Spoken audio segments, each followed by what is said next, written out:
Good morning, viewers. Good morning. Good morning. I'm here to share with you my encounter with TB Joshua.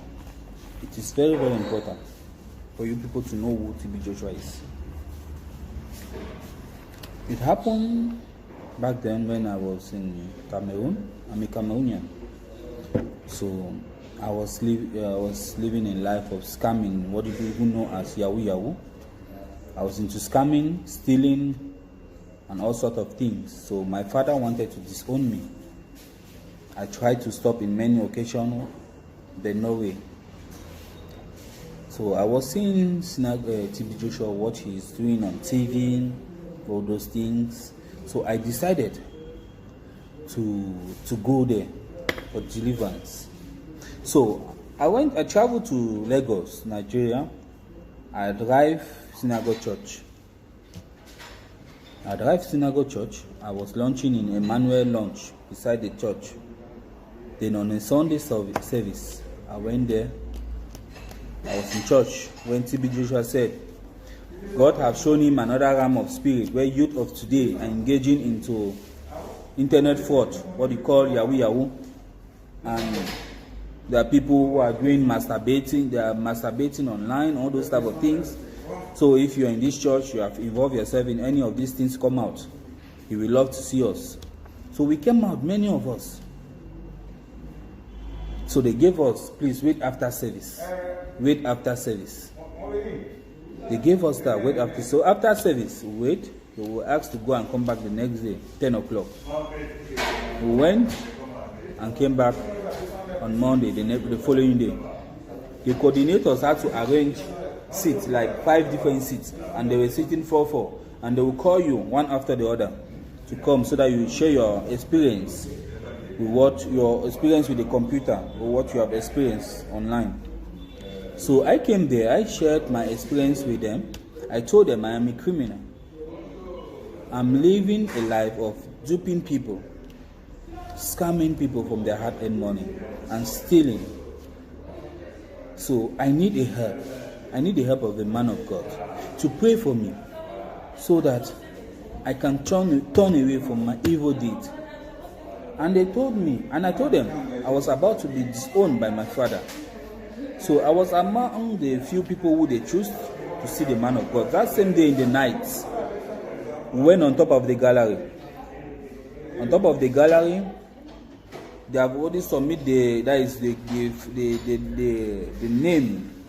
They'll submit the name, the list to TB Joshua. That is your name and what your case. So we're entering in order. So they called me, but in my case we entered around 5 of us. TB Joshua will touch you, you will go like this. He touch you, you will go like this. But in I had my case. He touched me, turn. I never felt anything. I never felt. He looked at me. He stood up and went out of his office. He went to the other office. Then after 2 minutes, he came back. He told me, he called one of his coordinators. They should take me to the footballer's home. Where I was living. The footballer's home is under the canteen side, under the mango tree, where you have dormitory beds. Yes.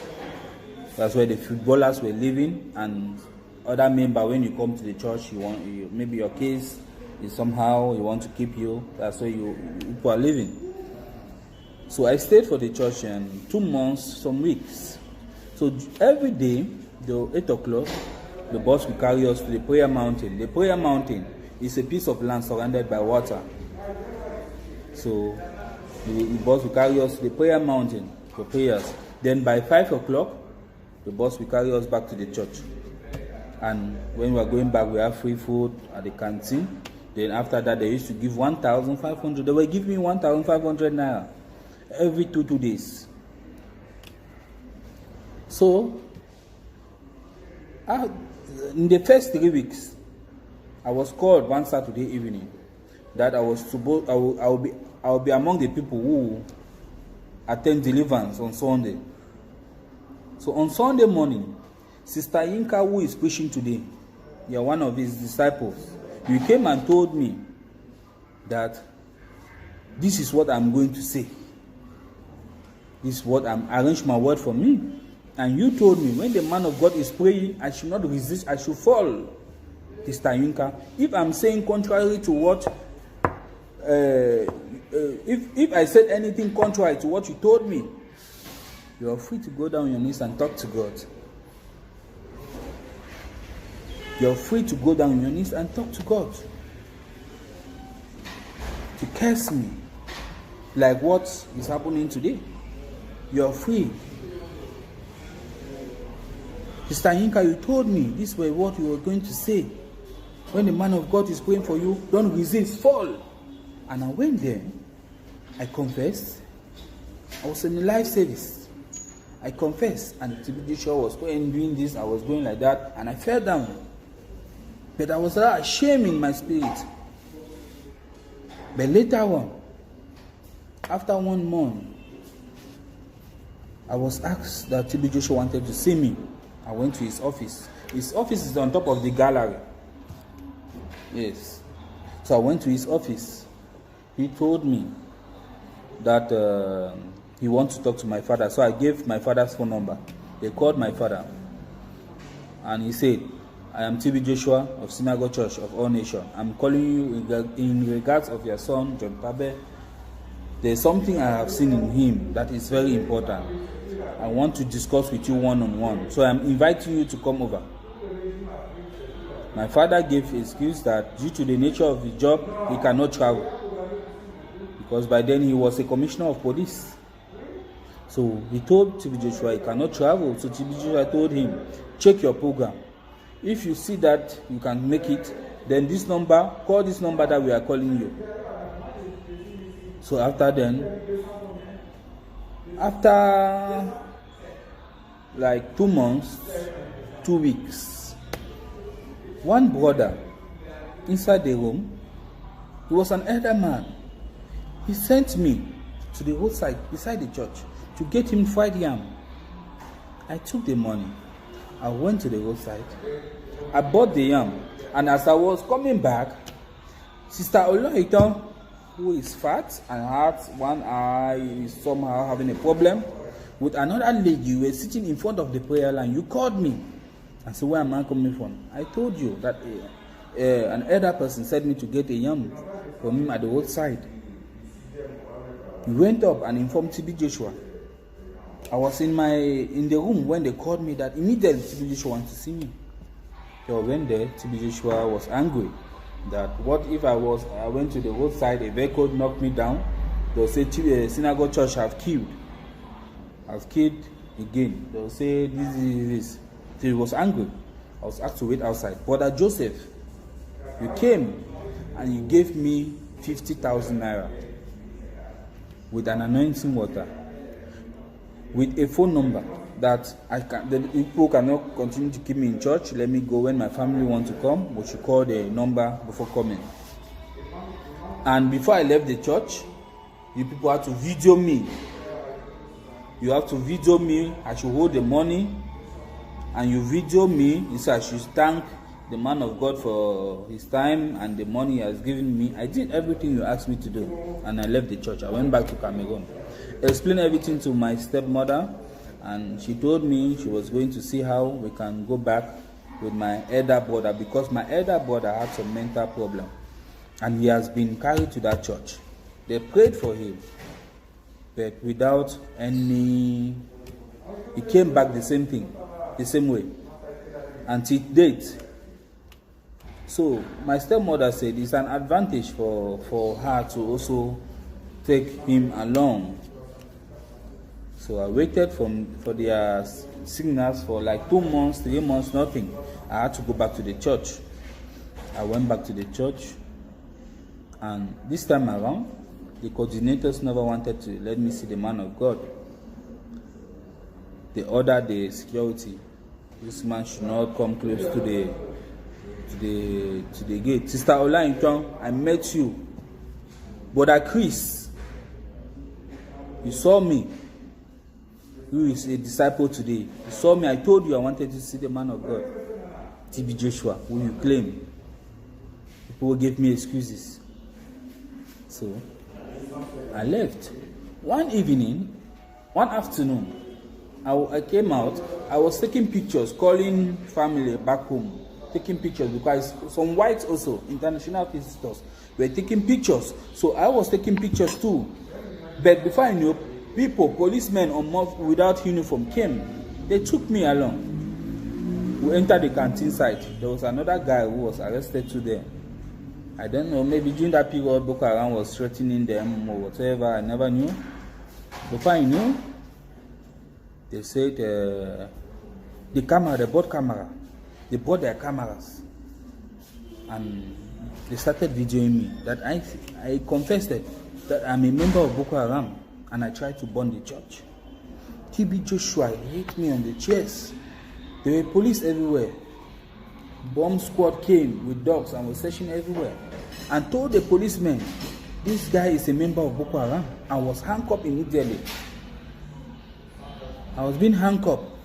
And the commissioner of Ikotin Egbe was the one who leads the delegation, carried me in convoy at police headquarters in Ikeja. TB Joshua was making call, yes, Your Excellency. I went there, arrived in the commissioner office. He handed me to OCSAS, Mr. Abba Kyari, who was the OCSAS of the police command in Ikeja. So Abba Kyari had to send his boys. They had to put me leg chain. They chained my leg. Now, with the handcuff in the hand too, we had to go to TB Joshua Church. We arrived at the church in the night. So one coordinator came and gave the phone to the team leader. He was talking with TB Joshua. After then, a lady came with brown envelope containing money and gave them. So we left back to the station. We left back to the station. At the station, that was when I noticed that it was money.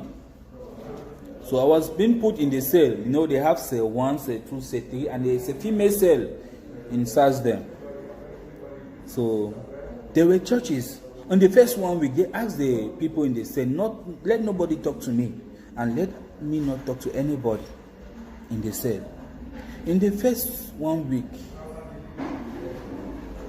I was not okay. After 3 months, I became the marshal of the cell. Churches were coming every Sunday. We take away, they will come and give us food, they will pray for us. You can verify from those people. There are people who have been, that has been their job for years. You can verify from them. Churches were going there, giving us food. When they hear my case, they'll shout. So it happens that I stayed then every day, every weekend. You know, when they arrest you, when SARS arrests you, maybe you have been arrested the first time and forgiven the second time, maybe or the third time, they'll not leave you, they'll not let you go. They'll kill you. When they say like this, 40-something, 30-something of us. And behind the cell, that's where they kill, they do their execution at night. I was talking with somebody before I know they'll handcuff the person in the night, they'll kill. In the night. And the family will come in the morning, they say they have sent him to prison. Go and look for him in Kiri. That was it. So, after 5 months, they had to invite my embassy people. The ambassador had to send 2 representatives. They came and told me the case is more than them. It involves TB Joshua. And the case file, the charges are too high. They cannot do anything. That all they can do for me is to call my family and inform them. That was all. That I should take heart. And they left. Bed. That day, after 6 months, 3 weeks, you know, something happened. I called some member. I sent one sister who used to bring us food, like we bring false food to sell. I sent him to get us biscuits. Then he get us some juice like Fanta. Then in the night, I told my friends, brothers who were in the cell with me, I told them we are going to pray. We are going to pray. If you are a Muslim, you are here, you stay by the corner and you pray to God. If you are a Christian, we are going to pray. This night we are going to make a vow to God. If He releases us from this bondage, we will go and sin no more. We will go and do His work. And prayer was made. We used that biscuit and Fanta as a supper. As like we are taking an oath with God. That if she save us from today, because it was like we were living in Judgment Day. People were dying, they killed people. We never knew who was next. I knew that was where I'm going to end. But prayer was made in that night. We prayed. The person in God came twice to stop us. So if you people pray again, we'll shoot you. You are making noise. Pray in silence. But we prayed. And in the next morning, my IPO came and told me that I'm going to court. I prepared myself. They took me to court. Ikeja Magistrate Court, Court 2. Ikeja Magistrate Court, Court 2. It was a female magistrate. In front of her, they read the count charges. 6 count charges. 1, attempting to bomb synagogue church. 2, suspect of Boko Haram. 3, armed robber. 4, the confession I made at the church that I was a fraudster. They had to add it there. And they had to add ACA. They had to add conspiracy. 6 count charges. The lady turned and looked at me. Then he asked, where is the complainer? They said, Chief Joshua. Where is he? He is not in the church. He is not in the court. Any representative? Nobody. Then she looked at the police officer and asked, any exhibit? Did you people find anything like gun, bullet, anything from this child? They said nothing.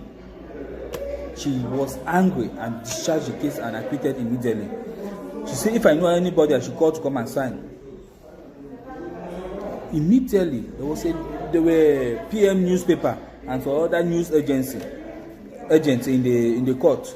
Some of them were telling me I should come and testify on TV. They will give me transport to go back. A lawyer told me, for the safety of my life, I should just take my things and leave immediately.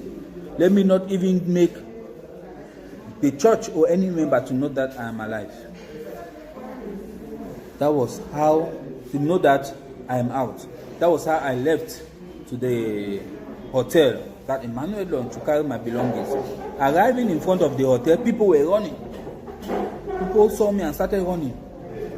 I never understood. When I approached them, they said, TB Joshua, after your arrest 2 weeks later, TB Joshua made a statement that you are dead. That I was dead, I was not alive.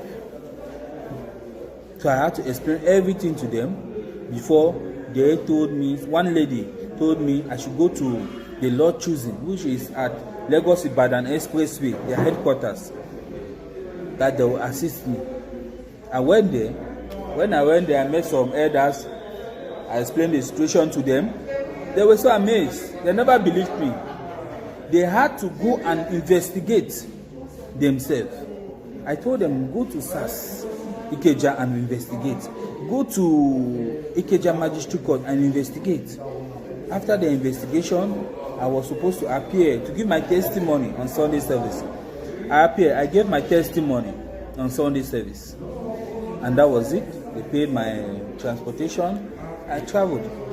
So I'm letting you people know my encounter with TB Joshua. I'm not here to judge, but I'm telling you people, it's not everything you see on TV that is real. It's not everything. It's not everything. I noticed something. The Bible said, and they know that when you are giving, you should not call for attraction. Because the Bible said in Matthew chapter 6 verse 3 that when you do a kindness to someone, do it sacredly. Don't tell your left hand what your right hand is doing. But today is the contrary. They do call cameramen. When they give you 1 million, they televise it for the world to see that they are helping. That's what Jesus called outward righteousness. That is how he described the Jews and the Pharisees. That if until your righteousness exceed the righteousness of the Jews and the Pharisees, you will not make heaven. That's what Jesus said. So what were the righteousness of the Jews and the Pharisees? Outward righteousness. What people can see. What people could see. That was the outward righteousness. And that is what is happening today. The outward righteousness. Jesus says, if you live, or your righteousness must exceed the righteousness of the Jews and the Pharisees, because the Jews and the Pharisees has the outward righteousness. So it's from your heart. Love is from your heart. When God looks at you, he doesn't look at what you are doing, because he said, even if you burn your body for the sake of Christ, if you have no love, it's nothing. Even if you give prophecy, even if you do charity, even whatever you do without love, it's zero, it's useless. Go to the street of synagogue church at night. You will discover people are sleeping. International visitors, what they saw on TV, they came, they saw something else. They are stranded, they are sleeping on the streets. In the street of the police have shipped them, have even put a blockage.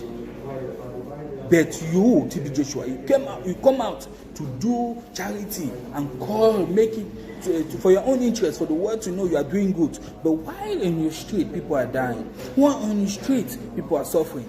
You can't go at night to visit them, to give them, to go to their head. They have a reason why they came to your church. Let's be real. Let's face the truth. It's time for us to face the truth. Not everything you see is real. Not everything you see is real. Look at what is trending today on social media. How a pastor, how do they call him again? Mr. Is it Ebeyomi and Daddy Freeze? Even if Daddy Freeze wrong you, even if he said something bad, contrary to what your father in the Lord, like you said, Bishop Oyedepo said, it was not for you. You stood so low as a man of God to threaten the life of a Christian.